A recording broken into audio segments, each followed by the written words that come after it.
دبیجن رویک به هسپ خواه لچوله دمشیا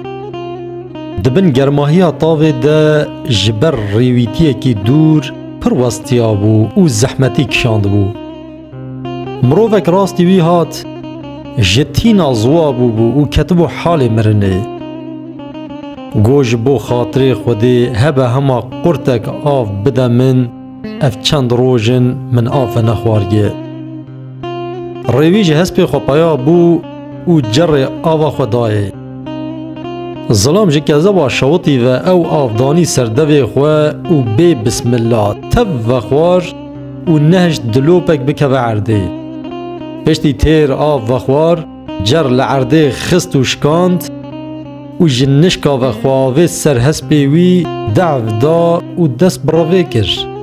روی ربن جخورا شاش بو. هما بدنگه کی بلند قیریا و جروها گود. ای باشه تا آب و خوار تیناتش کست تا جر من آوید لعرده خست او جشکاند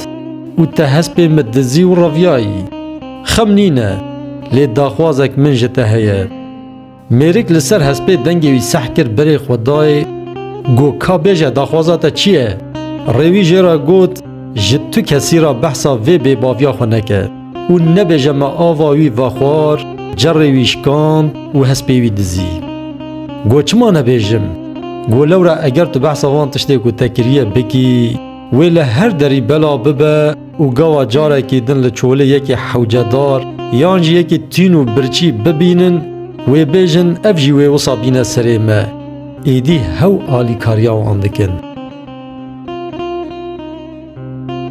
گلی برانا دما وقتنجیه کر چه وشارتی چه جی اشکره لهمبر وی قنجی هون راستی هنک خرابا هاتن بسداما چاپالیا وان دبج قنجیا خو برندن